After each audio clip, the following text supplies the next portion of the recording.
What a way to start a podcast, guys. We're live anyway. All right.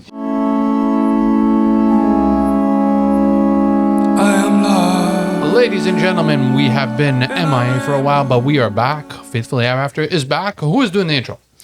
Welcome back to Faithfully Ever After. Hi. Alex is not back yet. I'm Rusty. So, Faithfully Ever After, we are back, guys. How was your little stint away? Ooh, lots going on. Yeah. We had some little trip getaways. We were away over Christmas. Now, how do you guys feel about this weather that is still lingering and cold? Yeah, we needed to run away. That is what happened. It has been the longest and worst winter ever. Do you guys remember this? Back in the day when we were growing up, I don't remember it ever being this cold this long. Maybe it's just me. I don't know. I remember very bad winters. I remember not being able to open the back door. The screen door would be against 4 feet of snow. In April, almost May? Nah, maybe not April, almost May. But, the winters themselves were uglier. But I feel that our windows are shifting. So we would start winter a little earlier back in the day. Yeah, so by this time of the year, it would be over. And now September's really warm still. Right. Yeah. I remember being out in November in my t-shirt and sweating. So that's right.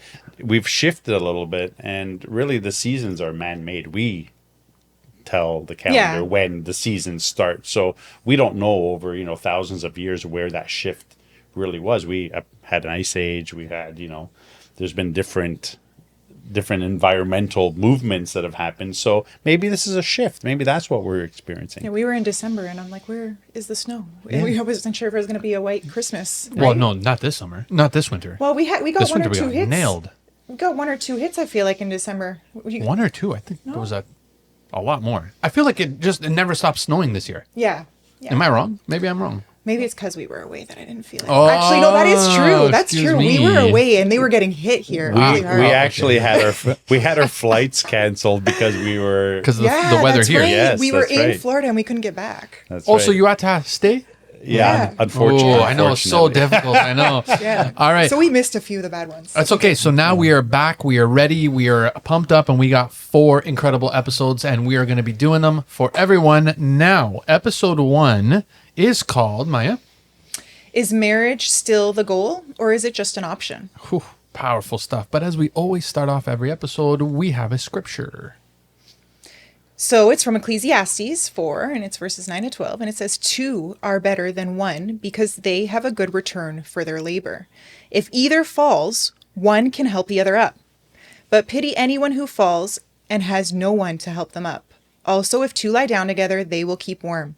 Though one may be overpowered, 2 can defend themselves. A cord of 3 strands is not quickly broken.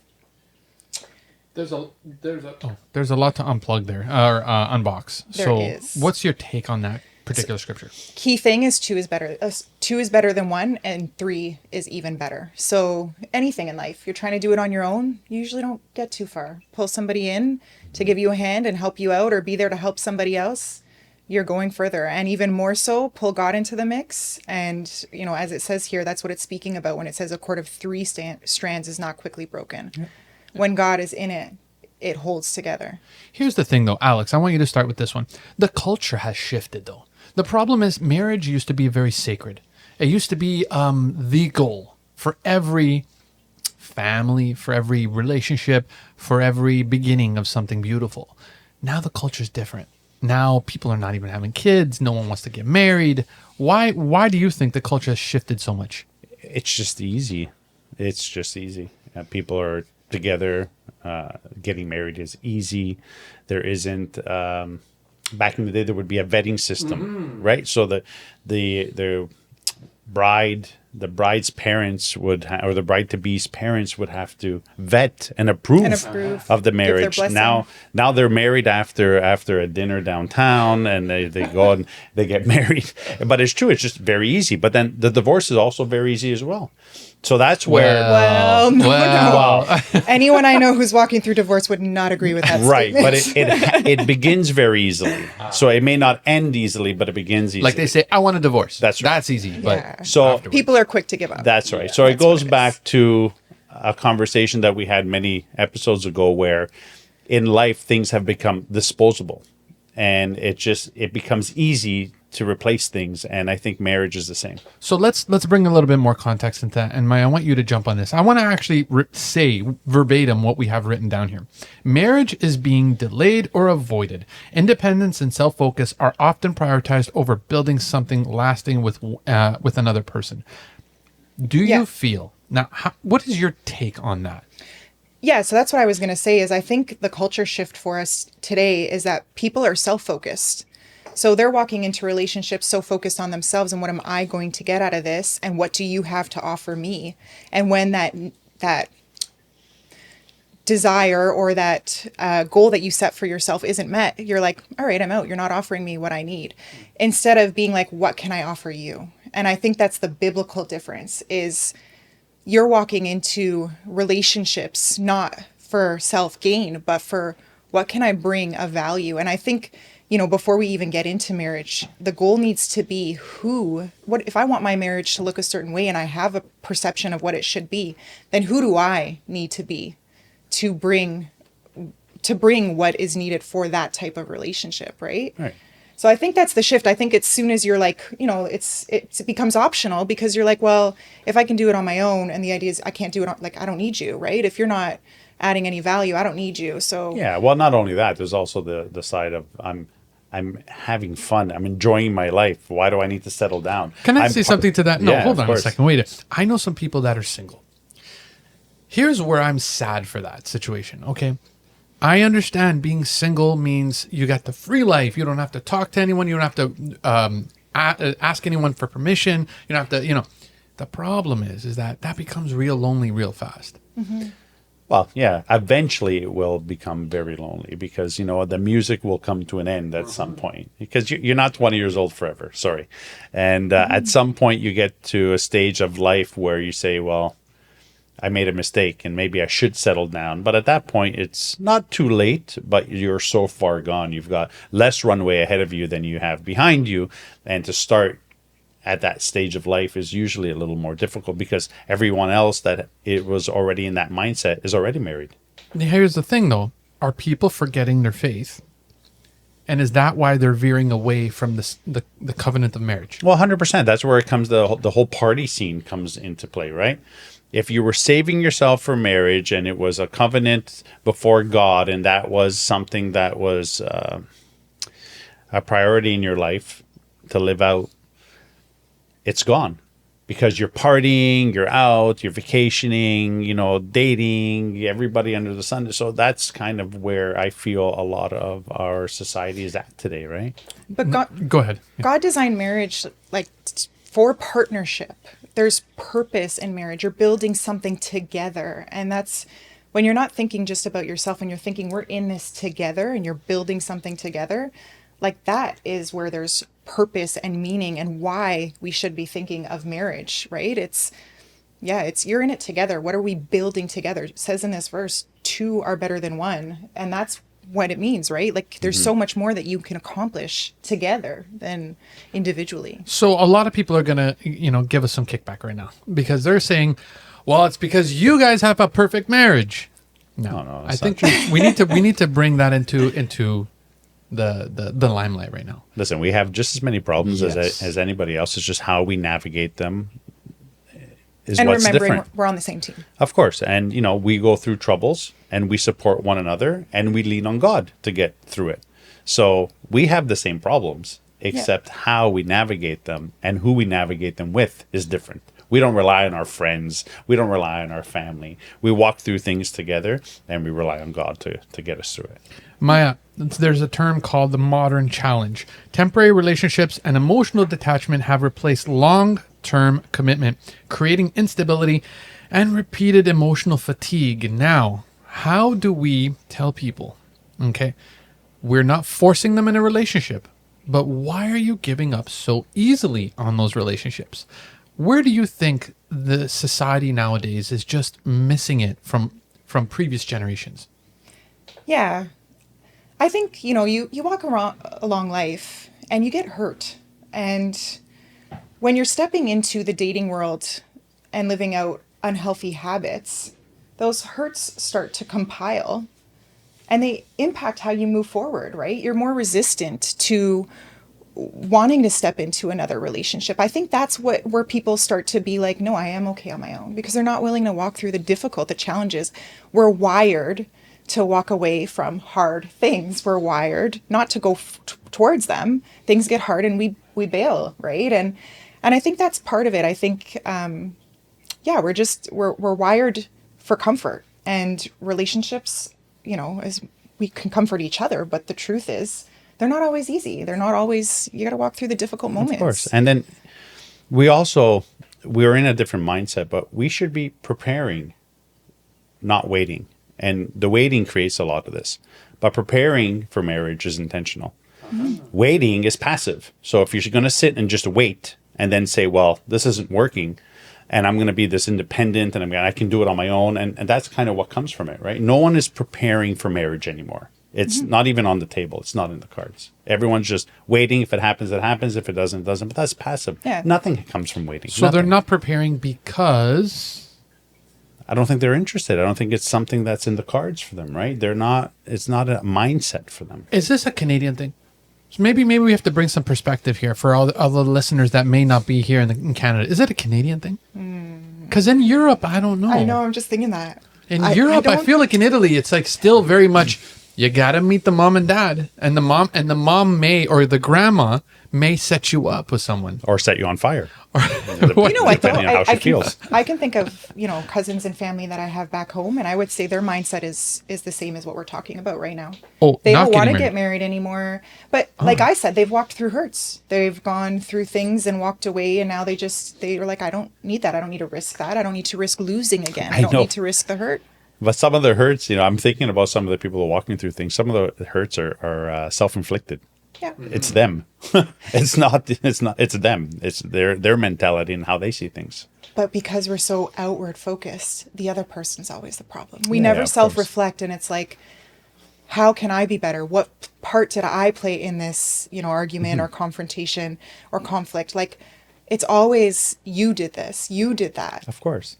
But that's where, like, when you talk about bringing faith into the mix, that's where the narrative shifts. Yes. It's, did I play a part? How could have I done this better? Right? How could it? Well, is God in the center of it or not? Yeah. So that brings me to the second to last point. Before I get to this point, which brings us right back to the church. Do you think people are not focusing on marriage anymore because of the afraid aspect of having children, and they can't afford children, or they don't want the responsibility? Do you think having children deters people away from committing to a marriage? Yeah, I think it's a big part of it. Of course, I think it is a financial decision, a responsibility decision, but that goes back to, living your best life and not having responsibility, opposed to, having a marriage and bringing in. Maya, what do you think? It looks like you're contemplating what was just said. Like, do you think people are not getting married because they're afraid of having children? I think it's so common that people don't want children nowadays. Like, I'm thinking about it, and I can see it across both genders. So I struggle to say that that's part of it, because I think it's common both ways. But it shouldn't mean that they don't want to be together. Having children is a separate decision within. Wait a second. Let's say Alex says to you, you guys are going out, let's say 2 years. Alex says to you, you know what? I'd like to commit to marriage. Mm-hmm. And you say to yourself, you know what? I will marry you, Alex, but I don't think I'm ready for children. Now, doesn't that put a hard stop on a marriage? Yes, but I would ask that right out. Like, if I'm dating, I'm asking that right out from the beginning. I'm not waiting till we're 2 years in. Those are one of my, beginning questions. Like, I'd like to have children. How do you feel? I don't want to waste my time or yours. Those are questions I'd bring up right from the beginning. Are you interested in marriage? Well, did you have this discussion when you guys first met about what kind of a future you would want to build together? Because, see, you both had children before you came into this relationship. So it is a little different. We did through the premarital course stuff that we did. That's what brought all this to light for us. Honestly, if you're considering marriage and you're dating somebody and you're getting there, I highly recommend doing premarital counseling. So can you explain what that is? Yeah, explain what that is, premarital counseling. Yeah, it's you talk about all the questions that you don't really think would impact a marriage, but when you hear them, you're like, oh my goodness, I should have thought of this. Like, why didn't we talk about this sooner? So tons of things on like finances. Are you somebody who likes to spend your money leisurely? Is travel important to you? Is having a good time important to you? Are you a saver? Do you want kids? What, like, even things about, what did marriage look like in your household? How has that impacted how you want your marriage to look? So it just really important questions. And, at the very least, if you don't literally go through the pre-marriage counseling, at least take time to, we've got AI now. Ask AI, what are some really good questions I should ask? Yeah, but there's start those conversations and engage in them. They're important before you step out and get serious. There are other things out there as well to help you prepare. And again, preparation. Symbis, saving your marriage before it starts. Yes. It's actually a what is it again? Tell me. Symbis. Yeah, we actually do the report. It's saving your marriage before it starts. Okay. And it will actually navigate all the areas of your life, your finances and family, your past history, even your traumas. And your It'll traumas, bring those to the table to know if your traumas will cause you to have conflict. So basically, we have a program called Symbis. It's not our program. It's actually a world-renowned program. It's called Saving Your Marriage Before It Starts, and it's premarital. It actually works during your marriage when you're having trouble in your marriage, but it was designed primarily to do this assessment before you get married, and it'll cover your finances, it'll cover relationship, family, past traumas, history.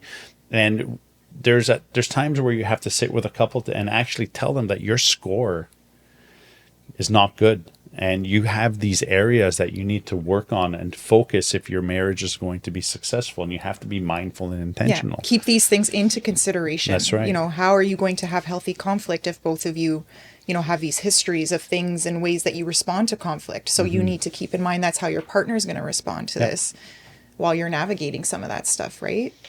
Now, faithfully ever after, there must be something that you offer that you can give to people. So that Symbis, we actually can do that Symbis report with you.